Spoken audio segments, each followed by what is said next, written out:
¿Qué tal amigos? ¿Cómo están? Bienvenidos al bloque de entrevistas del Reporte. Yo soy Sergio Alba y el día de hoy tenemos un invitado especial para hablar de muchas cosas que están ocurriendo en nuestro país, pero hay que ponernos en contexto, ¿no? El estado de emergencia se ha prolongado en Patás a raíz de, bueno, el asesinato de estos 13 mineros, pero es un tema que se tiene que discutir porque hay una narrativa que se está vendiendo en diferentes medios de comunicación y también en propagandas y publicidades que tergiversa un poco la información de este tema.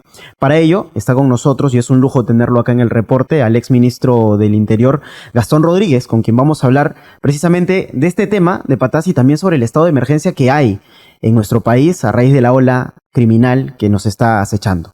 Ex ministro general, ¿cómo está? Bienvenido. ¿Cómo estás, Sergio? Un saludo cordial para todos los espectadores que siguen las ondas de tu programa. Empecemos un poco con este tema de Patás, ¿no? Se está lanzando, como mencionaba hace un momento, una narrativa de la informalidad y la ilegalidad. Y se está comentando incluso que los mineros vendrían a ser delincuentes. La actividad minera la han criminalizado de una forma, yo creo que hasta absurda en cierto punto. Fíjate, el tema de Patás es un tema que hay que tocarlo con mucha profundidad en su análisis, porque implica una serie de aristas que hay que ir poco a poco desmenuzándolas. El tema de Patás se puede volver incluso un problema de seguridad nacional. Y tú sabes bien que el Estado tiene un fin supremo que es el bien común, pero el bien común reposa en dos fines esenciales que son fundamentales. Uno es el bienestar general para desarrollar todas las actividades en un ambiente de seguridad y el otro es la seguridad integral. ¿Qué cosa es la seguridad integral? Es la situación por la cual el Estado garantiza primero su existencia, su territorio, su integralidad, su patrimonio y su soberanía. Si el Estado pierde soberanía en algún lugar, estamos caminando a dos cosas. A un tema de pérdida de control en la seguridad y eso da inicio a un Estado fallido. Entonces, el Estado tiene que necesariamente involucrarse en temas como el que está sucediendo en Patás y no lo ha hecho por un montón de tiempo. Ahora, nuevamente, está volteando cuando ya explotó la situación y está pretendiendo hacer lo mismo que hace con la criminalidad. Decretar estados de emergencia que no tienen ningún sentido cuando no existen dos cosas fundamentales. Yo le digo las dos P. Planeamiento y presupuesto. Es importante. Puede haber planeamiento, pero si no hay presupuesto, ¿qué sucede? Como lo que está sucediendo ahorita. Se hacen insostenibles, o sea, no puede haber sostenibilidad en el tiempo cuando no hay presupuesto. Entonces, esto es una situación en la cual yo creo que se ha debido repotenciar inmediatamente la inteligencia para poder determinar realmente cuál es la situación en un Patás que no solamente es Patás Pueblo y la gran minería que hay ahí, sino toda la extensión del terreno que se va bifurcando y que es parte de una concesión muy grande en la cual vemos que hay veces no hay el alcance de control necesario y se acude a mineros informales que son contratados para trabajar dentro de la concesión de la gran minería. ¿No es cierto? Aquí está instalada la mina Poderosa. Entonces, aquí se dan una serie de situaciones porque los mineros informales son muchas veces también mineros ancestrales que han tenido su espacio de terreno donde trabajaban la minería y luego han visto que estas concesiones se han superpuesto a lo que ellos hacían normal o regularmente. En algunos casos, estas concesiones que dan la gran minería tienen el soporte logístico para evitar el daño medioambiental, pero en algunos otros casos no sucede así. Entonces, cuando tú ves que el Estado da disposiciones en las que suprime el trabajo minero en su totalidad durante 30 días, lo que estás obligando ahí es a que el minero artesanal o el minero informal pase nuevamente a lo que hacía antes, a cianurar, ¿no es cierto?, en los cerros. Y cuando vienen las lluvias, ¿qué pasa con ese relave? Es un factor contaminante muy grande. Entonces, yo creo que aquí hay que ver técnicamente lo que sucede y no confundir tampoco las estrategias que se dan para el combate de una minería ilegal e informal, que tiene sus excepciones y sus acepciones también, y tratarla como si fuera una misma cosa. Y también otra situación importante, Sergio, no confundir la minería aluvial que se da en Madre de Dios, por ejemplo, a orillas de los ríos Inambari, ¿no? Y el Malinovsky, que he tenido la oportunidad de trabajar en la Dirección de Medio Ambiente de la policía, y la deforestación es ahí tremenda, ¿no? Y no se confunda con la filoniana que se produce pues en los socavones, que es en la zona de Patás. Claro. Ahora, acá hay un tema, ¿no? Mencionaba hace un momento diversos medios de comunicación, por ahí algún periodista, alguna periodista colega, empezó a criminalizar la actividad minera. Lo cierto de todo esto, ¿qué es? ¿El minero es criminal? No, mira, a ver, la minería informal se diferencia de la ilegal en que justamente ambas no tienen de repente una concesión o un título de propiedad para trabajar. Pero la minería informal sí se puede formalizar, mientras que la ilegal no, porque la ilegal es la que acopia de repente el material o el mineral que saca una empresa legal o la minería formal y la roba ese producto. Claro, Y luego comete actos delictivos. Y luego de eso también genera un daño en el medio ambiente, la minería ilegal, porque no tiene ningún reparo en hacerlo. Por eso te hablaba hace un momento de lo que sucede en Madre de Dios, por ejemplo, con la minería aluvial, en donde no se utilizan pues la tecnología, ¿no? Y esta tecnología que es muy importante para, por ejemplo, no generar contaminación, ¿no? Como es la gravitación de alta densidad, por ejemplo. No se utilizan ese tipo de elementos que son dragas que realmente no contaminan y que generan o que demandan una inversión muy grande que lamentablemente nadie está dispuesto a hacerlo, empezando por el Estado. Ahora, se está criminalizando al minero informal en función de que el minero informal es quien propicia la criminalidad dentro de la pequeña minería.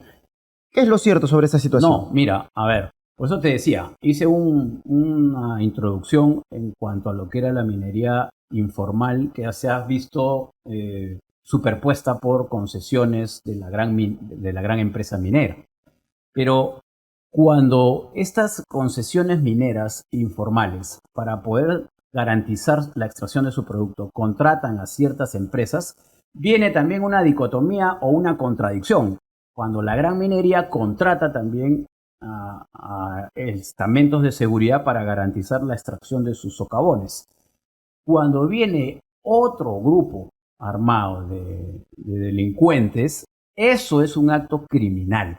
La minería no es una minería criminal, sino está siendo abordada por una criminalidad externa, que además implica la acumulación de delitos conexos, donde ya entran la trata de personas, ¿no es cierto? La prostitución, el narcotráfico, que también, ojo, se está enquistando también en estas zonas, ¿no? Y una serie de hechos delictivos que se producen en estas zonas donde ya ahí hablamos de un crimen organizado. Pero no hay una minería criminal. En todo caso, hay una minería ilegal que se puede combatir con normas que dicte el gobierno en forma estricta, pero que sobre todo la supervise continuamente. Claro.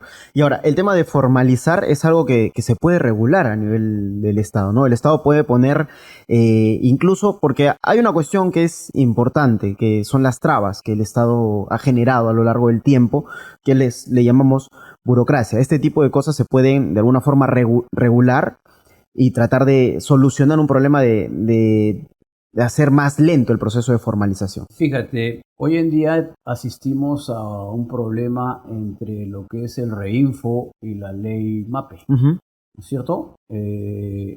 Una ley que después de 3 años recién el gobierno se preocupa por ponerla en consideración y que le costó el puesto al ministro Rómulo Mujica, claro. ¿cierto? Pero ¿qué es lo que se trata de hacer dentro de esta ley? Se trata de garantizar la presencia del Estado como un ente de asesoramiento permanente, de reducción de los trámites burocráticos y administrativos, ¿no? Y que esa presencia del Estado realmente tenga un resultado que hasta el momento no lo tiene. Ujú. O ese reinfo, por ejemplo, no te permite formalizar porque muchas veces las concesiones en las cuales trabaja la minería informal no les permiten firmar un contrato con la gran minería. Claro. Y entonces desde ahí nomás ya nace muerto este intento de formalizarse. Lo segundo, ¿tienen el capital económico suficiente como para generar un estudio de impacto ambiental dentro de su área de trabajo? Ujú. No lo tienen. Entonces, mira, si nacen con ese tipo de obstáculos, ya de por sí estamos hablando de una problemática que se va volviendo recurrente. Entonces, aquí el Estado ha mostrado un desinterés de hace mucho tiempo y como en muchos otros casos, solamente actúa cuando el problema le revienta. Claro. Ahora, hay un tema, ¿no? Se ha prolongado el estado de emergencia, lo menciona usted, esta medida no funciona. No ha funcionado en Lima, no ha funcionado, no está funcionando en Patás, no ha funcionado en ninguna parte.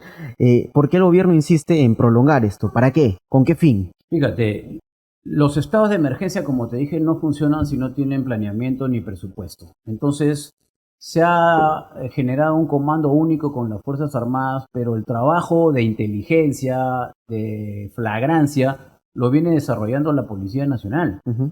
La policía no ha perdido, ojo, su competencia funcional con la dación de este estado de emergencia, ¿no? Sin embargo, se vuelve a reiterar para simplemente el gobierno tenga un paliativo que está siendo muy criticado, incluso podría estar generando alguna situación de parcialización con la gran empresa, ¿no es Claro. cierto? Porque hay un reclamo permanente de la ciudadanía, de diversos estamentos de mineros que no les han permitido trabajar. Qué bueno que ahora hayan dado marcha atrás y que se pueda volver nuevamente al tema de explotación minera, ya sin restricción, ¿no es Ujú. cierto? Pero el hecho de poner un estado de emergencia, por ejemplo, en Patás Ciudad, no tiene ningún sentido, porque la actividad no se desarrolla en la ciudad, se Ujú. desarrolla en el área de concesión y más allá todavía. Entonces, yo creo que este estado de emergencia va a tener que ser regulado porque hasta el momento no está dando los resultados diferentes que esperábamos la sociedad, ¿no? Y lo que se está presentando son acciones que la policía desarrolla constantemente. Ujú. Lo que pasa es que hay que empoderar el trabajo de la policía. No se puede desarrollar estados de emergencia, Claro. te vuelvo a repetir, sin presupuesto, porque lo que origina es que se vaya retrotrayendo los efectivos, como está sucediendo ya, Ujú. que pertenecen a unidades especializadas y que van por 30 días solamente a este estado de emergencia con un costo de viáticos, con un costo de supervivencia, ¿no es cierto? Y que cumplido esos 30 días tienen que retornar a sus unidades. Entonces, ¿qué Exacto. está pasando ahorita en Patás? Han comenzado a replegarse y poco a poco el estado de emergencia se va diluyendo por estos dos temas que te digo.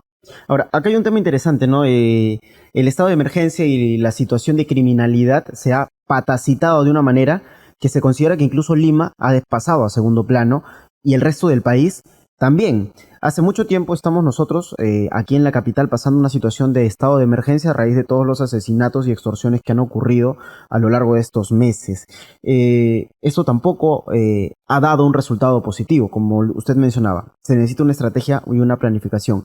Ahora, yo le pregunto, ¿la Policía Nacional en este momento está capacitada, está facultada y está apoyada por el Estado para poder resolver los temas de criminalidad a nivel nacional? A ver, la policía tiene una capacitación, Ujú. está facultada, pero no tiene el soporte del Estado. Y cuando me refiero a que no tiene el soporte del Estado, hay dos aristas fundamentales. La primera es el uso de tecnología, el uso de la logística necesaria para poder combatir este delito, pero para mí lo más importante es el soporte legal. Ujú. Porque tú qué haces dando leyes que aparentemente protegen al policía cuando tienes un ministerio público que no le hace caso a la presidenta de la República. Y Exacto. cuando tienes una fiscal de la nación que no acude al llamado de la presidenta de la República a sentarse en una mesa de seguridad ciudadana, y tienes una presidenta de la República que en vez de decirle a la comunidad o a la población que la fiscal de la nación no está atendiendo las necesidades de seguridad frente a una convocatoria, sale a decir de que le hubiera gustado que la fiscal de la nación esté presente, lo que demuestra pues que no hay la firmeza necesaria para poder enfrentar esta problemática. Entonces, bajo esa misma perspectiva, si tú solamente das leyes, aparentemente para contentar a la población de que sí se le está dando el soporte a la policía, pero cuando lo denuncian a un policía el fiscal lo quiere meter preso, lo acusa de igual manera, ¿no? Entonces es una ley que no se cumple. Y eso es peligroso porque no le da el sustento y el aplomo necesario a una policía para intervenir con la firmeza del caso. Así que eso hay que también es materia de observar. Ahora, desde su experiencia y en la situación en la que nos encontramos, no solo Lima, no solo Patás, sino todo el Perú, porque la ola criminal no solo acecha a estas dos zonas de nuestro país. Desde su experiencia, ¿qué acciones se debería tomar desde el Ejecutivo para de verdad, y digo, de verdad, combatir el crimen organizado, esta ola criminal y esta situación de intranquilidad e inseguridad que estamos viviendo todos los peruanos? Fíjate, te lo voy a hacer no extenso, pero un poquito explicativo. Y me voy a basar en la última reunión de seguridad que ha habido en el Congreso Latinoamericano de Seguridad Ciudadana en Colombia. Y se han establecido 4 ejes de acción para combatir la criminalidad. El primero es el que hemos hablado hace un ratito. Se llama voluntad política y gobernanza. Entiéndase por gobernanza el conjunto de procedimientos para dictar disposiciones que rigen la vida de las personas. Exacto. Y voluntad política, el querer hacerlo y liderar con ascendencia las acciones necesarias para combatir la criminalidad. El segundo punto es justicia y seguridad. El sistema de justicia tiene necesariamente que ser reorganizado. Tenemos algunos fiscales que están involucrados en una serie de situaciones, ¿no? Tenemos a jueces y fiscales que no explotan el trabajo que hace la Policía Nacional cuando se les pone a consideración cierta cantidad de detenidos, y salen los mismos policías a quejarse de que todos los capturados a nivel nacional han sido puestos en libertad a los pocos días. Y luego tenemos una policía que necesariamente necesita ser modernizada en aspectos de tecnología, de infraestructura, en gestiones, en procesos, ¿no es cierto? Luego, el tercer eje de acción se llama la economía y finanzas. ¿Dónde está la unidad de inteligencia financiera para controlar las cuentas de toda la criminalidad organizada que utilizan el sistema financiero del Perú para no solamente tener ahí sus dineros, sino sacar tarjetas de crédito, incluso préstamos bancarios, para seguir dándole la vuelta al tema del lavado, ¿no es cierto? Y el cuarto punto es el tema relacionado con la revictimización de la sociedad. Se refiere a 2 cosas. La primera es darle la confianza por parte del Estado, que es un tema muy difícil y complejo, para que todas aquellas personas que denuncien no sean atemorizadas o puestas en zozobra por los delincuentes que al día siguiente están libres. Y lo segundo, evitar la revictimización de estas personas que por el hecho de denunciar vuelven a ser objeto del delito. Con esto también, en lo que se refiere a la realidad peruana, podemos hablar de la cifra negra, ¿no es cierto? Que es, si tú le das la confianza necesaria como Estado, entonces las personas pueden ir a denunciar fácilmente, pero eso no sucede acá. Entonces nuestras estadísticas también no son del todo reales, porque hay mucha gente que por ese temor, por esa zozobra, no está denunciando. Entonces lo que ve la población es una falta de mano dura, de firmeza muy grande por parte del Estado, y que se maneja a través de paliativos, de conferencias de prensa y de estados de emergencia que hasta el momento no han surtido. Claro, que evidentemente no han dado un resultado positivo para que el ciudadano de a pie, el peruano propiamente dicho, se sienta tranquilo en el lugar donde vive. Y es que por eso también hay tanta crítica, ¿no? Y hay tanta crítica directamente a los efectivos de la Policía Nacional. Y quiero tocar un poco esto porque durante mucho tiempo se ha vendido diferentes narrativas que han logrado que la Policía Nacional se vea desprestigiada, ¿no? Hablemos un poco de esta cuestión de que la policía, no sé, en realidad yo considero innecesario que se tenga que debatir en el Congreso la facultad de que la policía pueda utilizar su arma de reglamento en situación de flagrancia. Entonces, este tipo de cosas debilitan mucho la imagen de la policía y también le quita cierta autoridad. No sé qué usted me puede decir con respecto al tema. A pesar de que existe normatividad tanto en el Código Penal como en otras leyes para que la policía haga uso de sus armas de acuerdo al... Primero, la policía es capacitada para usar su arma en estricta usanza de lo que establece la norma del uso gradual de la fuerza, que comienza con la verbalización, ¿no? Y luego de eso va teniendo una serie de etapas hasta el empleo efectivo del arma. Obviamente, diferenciando siempre temas de orden público con temas de flagrancia delictiva, en donde tú no vas a verbalizar a un delincuente que sale de un banco o a un sicario que está matando a la gente y se enfrenta a ti, ¿cierto? Pero no permitirle a la policía usar su arma de acuerdo a su capacitación, preparación, tino y juicio, es como decirle a un médico que entre a operar con un corta uñas o un alicate en vez de su bisturí Claro, profesional. que saque un tumor con tijeras, ¿no? No, pues no. Entonces, definitivamente esta situación es algo que, y es lo que me refería hace un momento, está tan venida menos que tenemos fiscales que ahora interpretan como si fueran policías, que el policía le disparó de costado al delincuente o cuando el delincuente ya se había dado la vuelta y entonces no representaba un peligro o una amenaza y entonces no había proporcionalidad en medio empleado ni el uso racional de la fuerza. No, pues a ver, yo quisiera que ese fiscal esté en la intervención cuando vea al delincuente que le disparó 3, 4 tiros y luego se puso de perfil para escapar y en ese momento el policía lo abatió. Claro. Eso no se puede interpretar desde un escritorio administrando la ley. Y es que pasa mucho eso, ¿no? Es que hay muchos especialistas de escritorio que no están en el campo, no están en la cancha y determinan y dan disposiciones para supuestamente hacer que el país mejore de alguna forma cuando al final termina siendo perjudicial para la nación. Fíjate, yo siempre decía en la policía y cuando hablaba con el personal policial, es que el policía se realiza en su profesión desde que captura al primer delincuente, porque ahí no hay broma, ahí no hay juego, ahí no hay entrenamiento. Ahí se agrega una sustancia que se llama la adrenalina, que hace que la cosa sea real. Y la adrenalina te da la suficiente capacidad para enfrentar con valor una situación, pero luego que pasa y baja esa adrenalina, también el policía tiene temor, también tiembla, ¿cierto? Entonces, estas cosas se producen solo cuando uno las vive. Y para enfrentar a estas lacras, a esta delincuencia criminal o transnacional, hay que tener mano dura y hay que dar una señal de que el Estado en su conjunto está enfrentando esta criminalidad. Tú no puedes enfrentar, y eso tiene que saberlo el Estado, no puedes enfrentar una criminalidad transnacional con leyes, con normas y estrategias de hace 3, 4 años, que es lo que está pasando. Y sobre el papel la policía se esfuerza para ponerse a la par de lo que está sucediendo internacionalmente, acuden a seminarios internacionales, hay permanentemente un feedback o una retroalimentación con las policías de otros lados que están viviendo similar problemática, porque esto es un fenómeno también que está golpeando a todo el continente, ¿no? Claro. Que comienza con el éxodo masivo de Venezuela.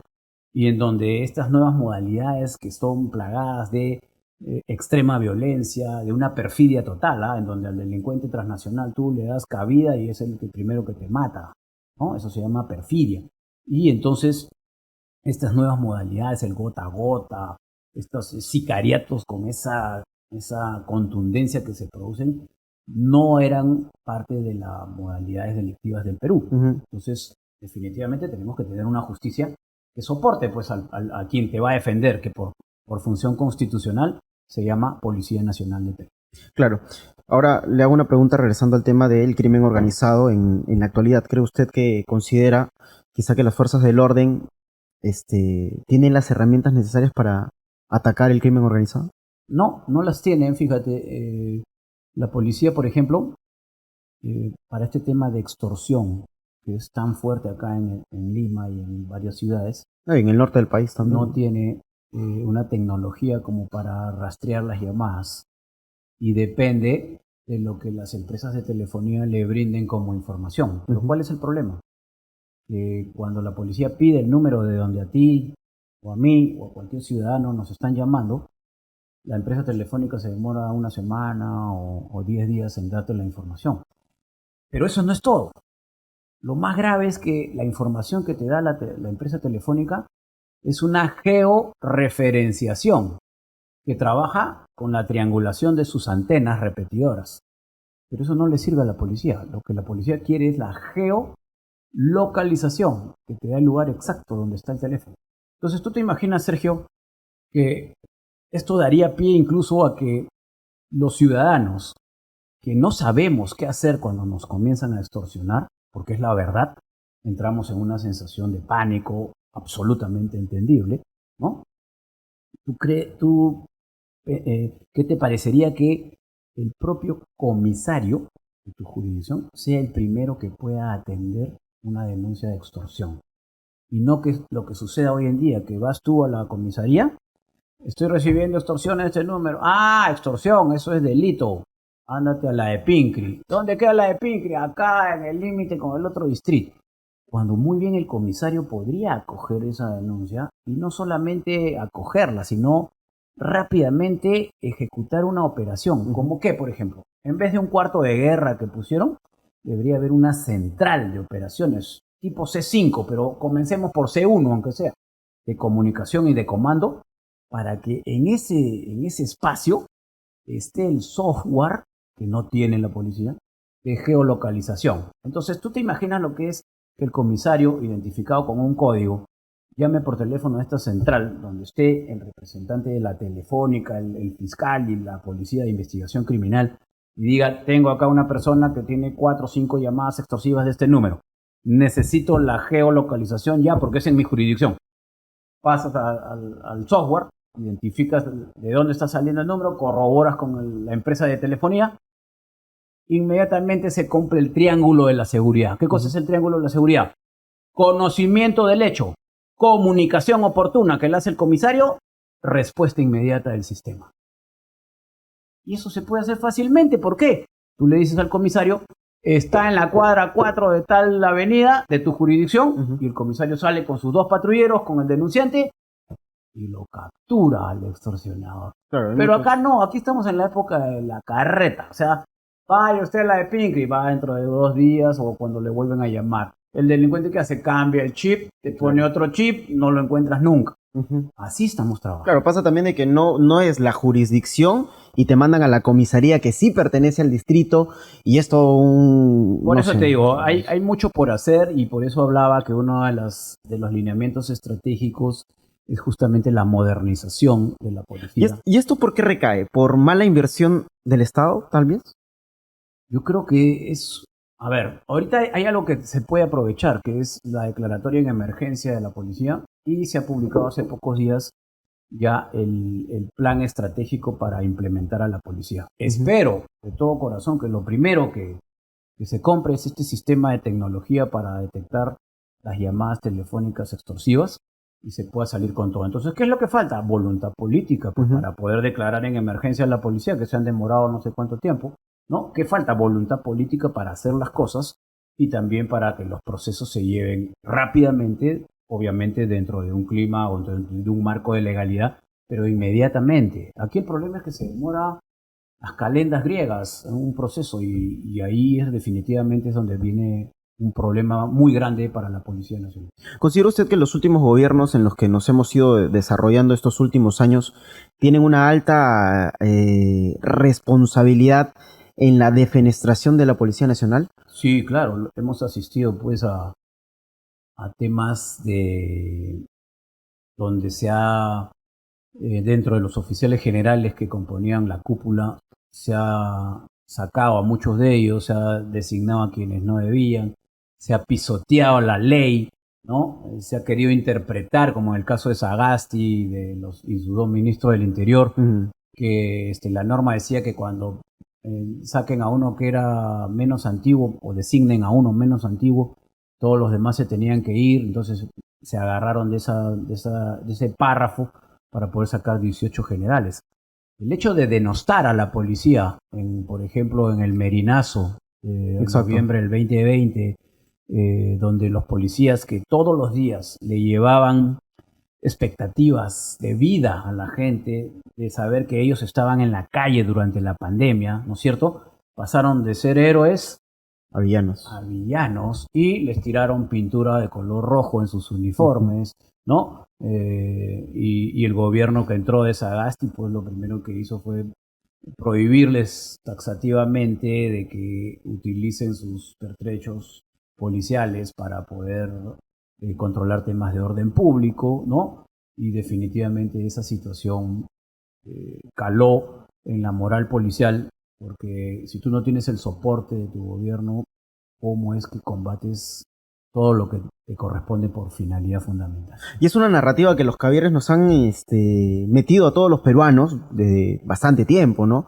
Todas, si hablamos en cuestión de la labor de la policía en situación de protestas, la policía en muchos aspectos, y es por la narrativa que nos han tratado de meter a los peruanos, es que la policía es asesina. Y el primer caso que tocan como ejemplo es Inti y Brian. Claro. Como principal, yo les digo, y sin miedo a nada, que Inti y Brian fueron carne de cañón en esas protestas. La policía actuó como debió actuar en ese momento. Fíjate, una pregunta muy interesante porque trae a colación una serie de situaciones que se presentaron durante esos días, ¿no? Lo primero, un aparato comunicacional que funcionó como una parafernaria mediática en donde cierto estamento de la prensa, ya identificada por todos, ¿no es cierto?, claro, generó una comunicación constante a la población. Una cobertura 24/7. Todos sus programas fueron suspendidos y solamente enfocaban la problemática que vivía en ese momento el país. Siempre eso a pretexto de informarle a la población, que es su, digamos, coartada para poder hacer ese tipo de cosas, ¿no? Lo segundo es que la policía no está preparada para matar. La policía está preparada para proteger al ciudadano. Y prueba de ello es que ese día la policía puso 3 vallas de seguridad antes de tener un contacto con cualquier manifestante en el Parque Universitario, en la entrada de la Avenida Bancay.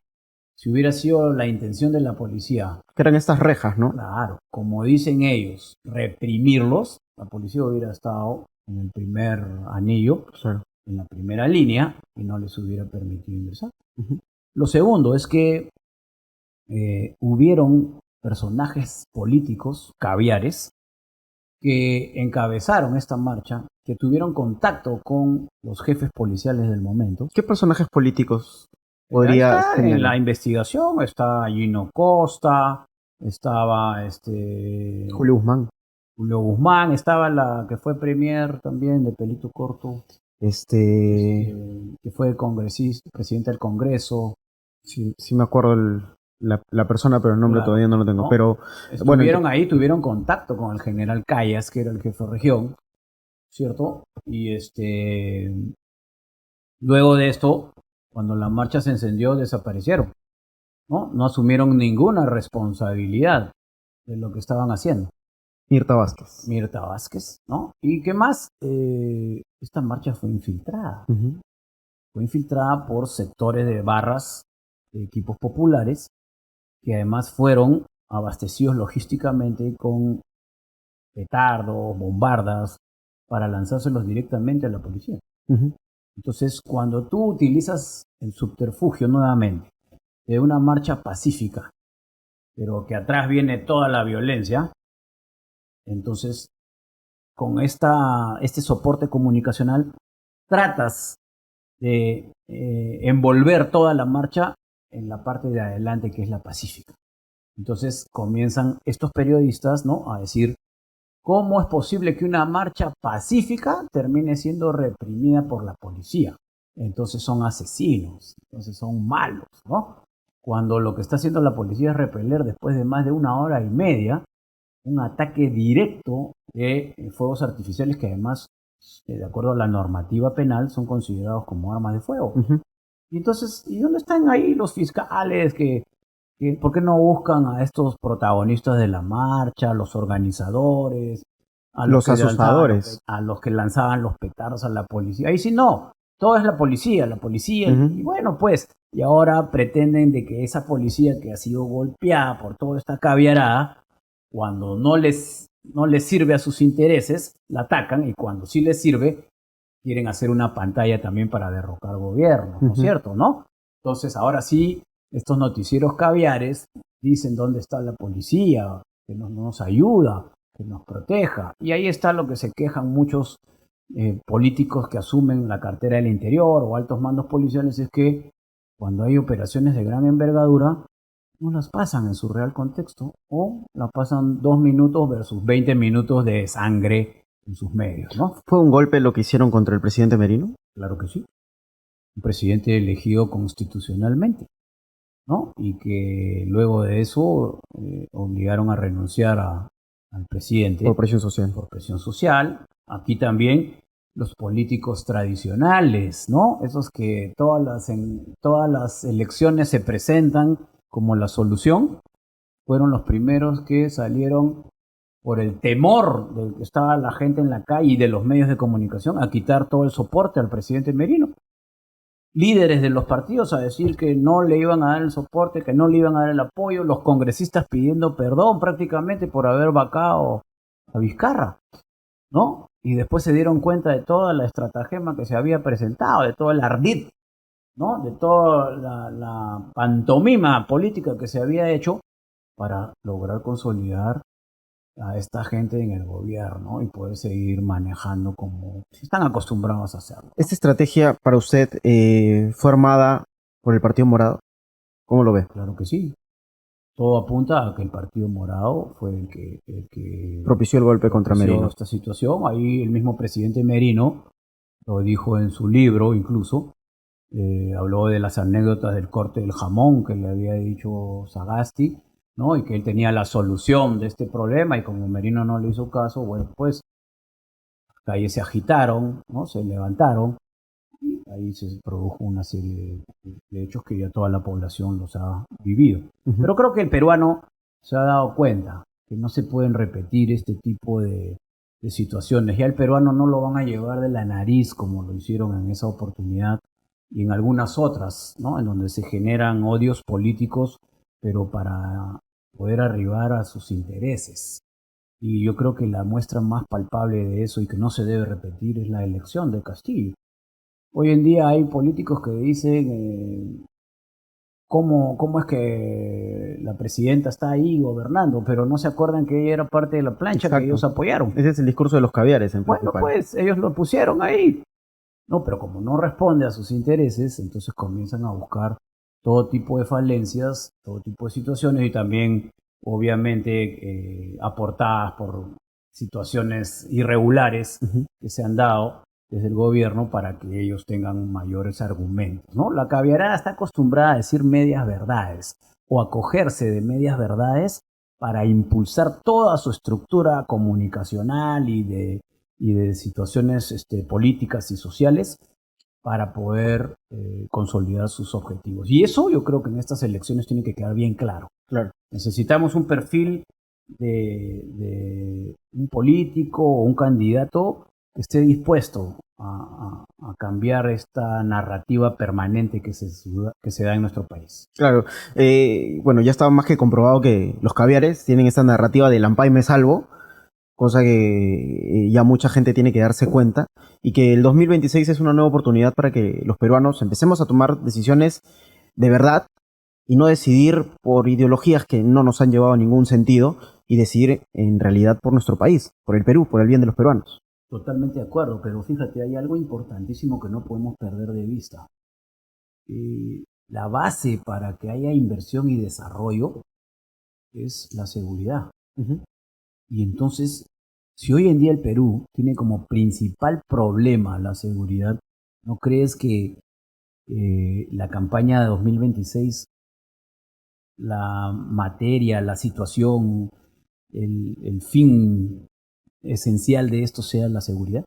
Tendría que ser el eje principal. Yo creo que es el eje principal y en el que tenemos que poner toda la carne al asador, porque lo primero que tenemos que hacer antes de pensar en agricultura, una economía sostenible, es defender la soberanía territorial que no solamente se aplica al tema de defensa, sino al de seguridad, que es lo que hoy día nos está involucrando. Ahora, para cerrar y regresando un poco al tema de la Policía Nacional, como lo estábamos comentando, durante mucho tiempo ha ocurrido una campaña de desprestigio de las fuerzas del orden. Y esto viene precisamente de estos sectores caviares. ¿Usted cree que ellos tienen la responsabilidad total de que hoy por hoy la policía no pueda actuar con total libertad y pueda de alguna forma combatir el crimen organizado? Fíjate, la caviarada se ha dedicado a denostar a la policía, a maltratarla, ¿correcto? Pero aparte de ellos, hay otros gobiernos que tampoco han implementado adecuadamente ni le han dado el trato adecuado a la policía. se consolida con los últimos gobiernos, obviamente, y con una caviarada que cada vez ha ido ganando mayor posicionamiento en las estructuras del Estado y ocupando cargos desde donde ha podido hacerle daño a la policía, ¿no? En el Ministerio del Interior, por ejemplo. Ha habido mucho tiempo de personajes caviares que han estado tratando de minar a la policía, cambiándoles sus uniformes, cambiándoles el vocativo de mí por el de señor, ¿no? Avanzando hacia una policía civil, ¿no? Que las policías civiles son las que deben de primar, cuando el ejemplo a nivel mundial es que las policías militarizadas son las mejores policías del mundo, justamente porque la condición sine qua non para desarrollar una actividad de policía es la disciplina. La disciplina irradia complementos de valores y cualidades como la mística, la doctrina, la identidad y el valor, el coraje y el arrojo en el cumplimiento de la misión, que no necesariamente se dan con una policía civil, sino con las que tienen verdaderamente el aspecto castrense debidamente identificado y formado en sus escuelas. Mencionó usted que desde el Ministerio del Interior se ha de alguna forma socavado la imagen de la Policía Nacional. Eso radica incluso desde las autoridades que han estado a la cabeza del Ministerio del Interior. Claro que sí. Para usted, ¿quiénes cree que pudieron haber iniciado esto? Fíjate, esto empezó con la época en donde a la policía se le cambió el uniforme, se le colocaron unos zapatos cortitos que se les denominaron los chavitos, que eran tan incómodos que nadie los pudo utilizar realmente, ¿no?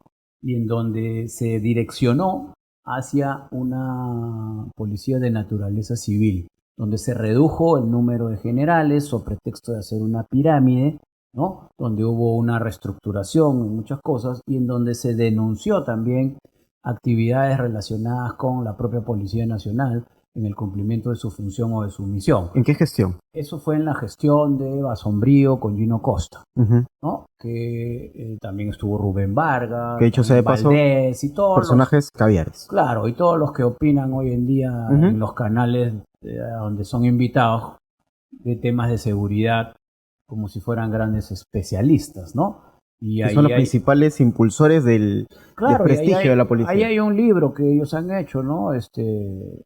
Camino a la civilización de la policía o algo así, ¿no? En donde incluso hablan ya de hacer una policía que dependa de los alcaldes, las municipalizaciones de la policía, cuando lo que hay que hacer en este país es realmente tener una policía de primer nivel, ¿no? Yo la verdad veo con bastante escepticismo cuando salen los alcaldes poniéndose chalecos antibalas, pistolas de goma, ¿no? Cuando todo ese recurso debería ir a la policía, que es la llamada por ley a perseguir la delincuencia. El alcalde no es el sheriff de la jurisdicción. Y esto pasa, Sergio, porque hay desconocimiento en la dialéctica y en los conceptos. El alcalde es responsable de la seguridad ciudadana de su distrito, pero no es responsable del orden público. El orden público es responsabilidad de la policía. Seguridad ciudadana es el esfuerzo integrado y articulado del Estado en sus 3 niveles de gobierno con el soporte de 3 estamentos que son muy importantes y también incluyen en todo lo que es la seguridad de lo que está pasando el sector privado. ¿Dónde está el sector privado ahorita? Para hacer una cárcel, por ejemplo, en nuestro país, que tiene un sistema penitenciario vetusto, anacrónico, anticuado, ¿no? Y que se nos escapan delincuentes cada cierto tiempo. La comunidad organizada y la ciudadanía en general. Pero ¿para qué concursan estos 3? Para tener 3 objetivos. Mira, primero, la disminución de la convivencia pacífica. Eso es un tema de alcalde. O sea, que en los distritos, que en los edificios, que en el barrio, que en la cuadra haya convivencia pacífica. Lo segundo, la recuperación de espacios públicos para el deleite ciudadano. El alcalde tiene que ver que todo haya señalética, que las calles estén ordenadas, que si hay un peligro rompan la calle y lo solucionen, que haya iluminación, que los parques y jardines estén con flores, que haya, para que la sociedad pueda ahí recuperarse y pueda disfrutar de estos espacios. Claro. Y en el tercer punto, recién la seguridad ciudadana habla de la contribución con la Policía Nacional para la reducción de las actividades de delitos y faltas. Pero no es una función del alcalde solamente esa. Y es donde se debe de justamente conversar con las autoridades para que el soporte sea a la policía. Hay algunos alcaldes que lo hacen, ¿ah? Pero hay otros que se creen que son los que realmente manejan la situación, no quieren hablar con su comisario, no quieren hablar con su... No hay un trabajo articulado No, pues, directamente. porque hay desconocimiento y mucho de esos desconocimientos se viene también cuando hay alcaldes pues que provienen de elecciones vecinales, o sea, de haber sido dirigentes vecinales y no han tenido expertise ni experiencia en la administración de la gestión pública, ¿no? Entonces, de la noche a la mañana se marean y creen pues que son los artífices de la seguridad y que tienen que salir con todo. Yo Claro. creo que el alcalde tiene que ser parte de la seguridad ciudadana, pero el orden público es responsabilidad de la policía, Ujú. que es el estado en el cual podemos trabajar y desarrollarnos tanto las personas como las entidades en un ambiente de tranquilidad, ¿no es cierto? ¿Qué pronostica usted ya para cerrar, para de alguna forma se pueda solucionar esta situación de criminalidad? ¿Cuál es su perspectiva para lo que queda del 2025, ya pronto para entrar a las elecciones de 2026? Fíjate, yo en realidad soy bastante escéptico en que en este gobierno se pueda llegar a una solución. Lo que sí apuesto con mucha esperanza, como todos los peruanos, es que por lo menos se vaya diseñando algo. Definitivamente el trabajo de la policía es el que debe estar a la vanguardia, ¿no? Repotenciando la investigación criminal, la inteligencia, el tema de prevención, estableciendo las áreas críticas en donde se produce la incidencia delictiva, pero sin soporte tecnológico no lo van a lograr. Ujú. Entonces, yo que le sugeriría al gobierno que inmediatamente compre el sistema de identificación de llamadas, este software que cuesta creo 300.000, 400.000 dólares, no importa si es medio millón, pero que es una inversión para poder parar esta modalidad delictiva, ¿no? ¿Qué otra cosa? El soporte legal fundamental, pero demostrado, que realmente un policía que haga uso de sus armas, ¿no? No termine preso, Ujú. ¿no? Que tenga la confianza de hacerlo. O sea, ¿cómo es posible que hayan legisladores, claro, de tendencias ideológicas ya Claro. marcadas, pero que son legisladores, congresistas que digan de que es como darle pues una carta blanca a la policía para que mate a todo el mundo? ¿Qué es esto? O sea, ¿de dónde creen ellos que la policía va a estar preparada para hacer este tipo de situaciones? ¿No? Y lo otro, para finalizar, es que el tema de patás debe ser abordado con bastante cuidado, con bastante inteligencia. Fíjate, el Perú produce 128 toneladas de oro al año. 104 dólares cuesta el gramo de oro.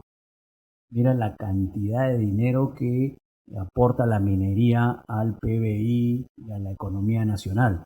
Es una Entonces, situación que no se tiene que criminalizar de ninguna forma. no, y yo creo que mal se hace criminalizando al minero informal, confundiéndolo como si fuera un sicario de la minería, cuando lo que hay que combatir con toda rigurosidad es la criminalidad organizada transnacional o nacional también, ¿ah? Ojo, porque ya los delincuentes de Trujillo, los pulpos, la jauría, ¿no? Y todas esas organizaciones criminales comenzaron a ver que el negocio está arriba, ¿no? Y han empezado a dejar Trujillo para irse a la tierra de nadie. Ujú. Y eso hay que recuperarlo inmediatamente. Claro, y eso también entra por parte de lo que usted mencionaba, ¿no? Inversión por parte del Estado, darle prioridad a cuestiones que, valga la redundancia, son importantes para la necesidad de los peruanos y del país en su conjunto. Mira, yo te hago una sola pregunta, Sergio. ¿Cuántos helicópteros están trabajando en Patás? Respuesta, cero. Entonces, si tú no hay soporte logístico, si no hay tecnología, si no hay una sostenibilidad logística en su conjunto, no vas a poder obtener resultados. Entonces hay que también ver que esto no es un tema de un solo concepto y de una sola versión. Hay que escuchar a la población cuáles son las necesidades. Hay que instaurar realmente ahí gobernabilidad, presencia del Estado que en muchos años se ha dejado A libre albedrío. absolutamente a libre albedrío y realmente empezar a enfocar con absoluta responsabilidad un tema tan delicado porque puede generar una violencia extrema. Bien, muchísimas gracias, general, por brindarnos esta entrevista y detallarnos puntos importantes para no solamente entender cómo combatir la criminalidad, sino también ver que el foco está siendo mal puesto, ¿no? Se tiene que combatir la criminalidad, no tienes que combatir la minería, porque la minería es uno de los ejes importantes de la economía de nuestro país y es algo que no solamente genera ingresos, sino también genera estabilidad de vida para los pequeños mineros que laboran, ¿no? Claro que sí, y finalmente te digo que no solamente no hay que criminalizar al pequeño minero, a la minería informal, sino hay que darle todo el soporte del Estado para que pueda desarrollar su trabajo, no solamente de los que son ancestrales, sino los informales que llegan con toda la voluntad de generar un trabajo ahí y que no ven ninguna posibilidad de poder hacerlo formalmente. Y la informalidad en el Perú es en gran parte responsable de muchas de las cosas que suceden en nuestro país. Perfecto, general. Muchísimas gracias. Bien, amigos, estuvo con nosotros el ex ministro del Interior y general de la Policía Nacional, el señor Gastón Rodríguez, con quien hemos hablado amplio y tendido para que podamos aterrizar bien estos puntos. Yo soy Sergio Alba y conmigo será hasta una próxima edición. Chao y muchas gracias.